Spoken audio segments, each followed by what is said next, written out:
Graça e paz, meus irmãos, tudo bem com vocês? Páginas da Bíblia, e nós chegamos agora aos capítulos 31, 32 e 33 do livro de Números. Já estamos partindo aí para a reta final desse livro, né? Um livro bacana. Ele começa um pouco pesado ali com as suas genealogias, é um livro de muita informação repetida, mas que também tem umas histórias bem gostosas da gente ler e fluir por elas. Aqui no capítulo de número 31, a gente vai ver um episódio triste. É a última missão de Deus para Moisés. A última missão de Deus para Moisés é vingar Israel dos midianitas. Lá no passado, os midianitas haviam atacado Israel de uma forma traiçoeira. E aqui está em foco a chamada lei da semeadura. Isso é muito presente dentro da Bíblia. Tudo que nós fazemos terá um resultado lá na frente. Quando fazemos coisas boas, virá um resultado bom lá na frente. Quando praticamos o mal, virá um resultado mal lá na frente. E os midianitas atacaram Israel lá atrás e tal, de um modo muito traiçoeiro mesmo. Porém, aqui, tempos depois, Israel se fortaleceu e Deus diz: Moisés, essa é a sua última missão. Está na hora de vingar o meu povo. E a ordem de Deus era que exterminasse todo mundo, né? Nós sabemos que os israelitas eles tinham pegado algumas mulheres midianitas para se casar, e Deus ele não queria isso não. Ele queria mesmo que os midianitas fossem exterminados para que o povo de Deus não se contaminassem com idolatrias vindas de Midian. É a despedida de Moisés, é um texto que no original tem um peso muito solene, vamos dizer assim, é um texto de escrita solene, porque é a despedida do grande servo e amigo do Senhor. Mas aqui no versículo de número 2 diz assim: Moisés, você se reunirá a seus antepassados. Nós já vimos isso daqui em outros momentos no texto, essa frase, né, muito conhecida, mas alguns teólogos eles dizem o seguinte: talvez esteja em foco aqui a doutrina da imortalidade da alma. Você sabe que a sua alma é imortal, eu sei que a minha alma é imortal. É um consenso doutrinário nosso, de nós que somos cristãos, de que a nossa alma viverá para sempre após a morte, ou no céu com o nosso Senhor, ou no inferno distante dele, mas a alma não morrerá, ela viverá para sempre, seja lá no céu, seja lá no inferno. Porém, meus irmãos, essa doutrina ela só se solidifica mesmo no livro dos Salmos e também com a seção dos livros escritos pelos profetas. Então, há aqui uma visão teológica de que talvez seja uma das primeiras menções à doutrina da imortalidade da alma. Capítulo de número 32, a gente vê um episódio bem legal. O povo finalmente chega na Terra Prometida novamente. Eles estão do outro lado do Rio Jordão, né? Estão do lado leste do Rio Jordão, e Canaã está do lado oeste do Rio Jordão. Mas aqui nós vamos ver que antes de atravessar o Rio Jordão, já com a nova liderança, já com Josué como líder do povo, duas tribos, a tribo de Ruben e a tribo de Gade, elas não queriam entrar em Canaã. Já pensou? Você está 40 anos no deserto buscando a Terra Prometida e finalmente quando você chega às margens da Terra Prometida você fala assim: vou entrar não. Coisa de maluco, não é? Mas acontece, meus irmãos, que essas duas tribos aqui em especial, elas se destacaram pela criação de gado. Eles eram grandes criadores de gado.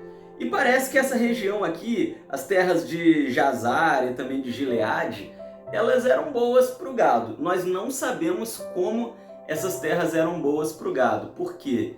As informações que nós temos de geografia bíblica nos dizem que era uma terra muito árida, que faltava água até para beber. Então, de alguma maneira, nós não sabemos se foi por meio de irrigação, se foi por um milagre de Deus, eles conseguiram alcançar terras em Jazar e Gileade que eram muito prósperas, que eram muito verdes, que tinham muito alimento para o gado. Só que Moisés viu um problema aqui. Eles viraram para Moisés e disseram, olha, a gente não quer entrar na Terra Prometida. Moisés lembrou de 40 anos atrás, ele disse, pessoal, eu já vi esse filme acontecendo. Claro que ele não falou isso, não existia filme, né? Eu já vi esse filme acontecendo. Lá no passado, chegamos exatamente aqui, às margens da Terra Prometida. Só que o povo teve medo dos gigantes que haviam lá em Canaã e nós fomos castigados rodando 40 anos por esse deserto. Agora vocês estão fazendo a mesma coisa. Chegamos no mesmo lugar e vocês estão dizendo que não vão entrar na Terra Prometida. Deus vai trazer maldição sobre todo o povo. Essa palavra de vocês vai desanimar o povo de guerrear. E Deus queria a guerra naqueles dias para limpar a terra de Canaã. Havia uma presença pagã muito grande lá em Canaã. A guerra era necessária. É como eu expliquei no passado. Muita gente tem dificuldade com Deus ordenar guerras, com Deus mandar exterminar todo mundo. Mas é como se fosse o dilúvio. É a forma que Deus tinha de espiar a terra, de podar todo tipo de pecado da terra. E aí, pessoal, nós somos surpreendidos pela palavra dos líderes de Ruben e também de Gade, dessas duas tribos. Eles dizem assim, não, a gente está fugindo da guerra não. Olha a diferença, mudança de mentalidade, né? Lá dos 40 anos atrás, para esse povo aqui que foi doutrinado, ensinado por Deus, 40 anos no deserto. A gente só quer estabelecer nossa família aqui, o nosso gado, e eles vão estar em segurança e a gente vai para a guerra com vocês. Moisés fala assim, sendo assim, vou consultar aqui o Eterno e se ele deixar, tudo bem. E aí essas duas tribos, elas não tomaram posse nas terras em Canaã. Elas tomaram posse dessas duas terras fora de Canaã, Jazar e também Gileade. Mas eles participaram da guerra junto com todo o povo do Senhor. Chegamos ao capítulo de número 33, e aqui no capítulo de número 33 a gente vê todos os acampamentos de Israel, desde que saíram do Egito até chegar à margem aqui da Terra Prometida, na beiradinha do Rio Jordão. Pessoal, eu fiquei muito impressionado, eu sabia que Moisés ele era um cara erudito, ele foi um príncipe letrado, ele era o embaixador do Egito nas relações estrangeiras, eu já expliquei que ele era um jurista, né? Ele faz o compilado de leis, pegando muito da lei do rei Hammurabi, de leis que haviam em volta do Egito, para poder aplicar a Israel, né? Ele era um homem muito inteligente. Mas aqui a gente vê uma grande capacidade administrativa também. Durante esses 40 anos, Moisés realmente trabalhou muito, tanto na liderança como na administração. O povo era nômade, lembra? O próprio tabernáculo, o templo de Deus, desmontava e montava, porque o povo andava de um lado para o outro no deserto. E Moisés registrou 40 anos de acampamento. Quando eles saíam de um lugar para outro lugar, Moisés ia lá e registrava. Então a gente vê que sem organização não há vitória, né? Eu tentei contar aqui, pessoal, não é um número certo, tá? Eu tentei contar aqui muito por alto e eu vi aqui pelo menos 38 acampamentos. Então em 40 anos, a gente vê que mais ou menos o povo se estabeleceu em cada lugar um ano, né? Ficava ali um ano, porque quando você lê a Bíblia dá a impressão de que toda semana esse povo está andando no deserto, não é verdade? Não pode ser, pessoal. Como é que eles iam ter filhos? Como é que eles iam fazer as coisas, né? Andando tanto. Então eles ficavam um tempinho num lugar, um tempinho no outro, e pelas minhas contas aqui dá uma média aí de um ano mais ou menos em cada acampamento, saindo de um lugar para o outro.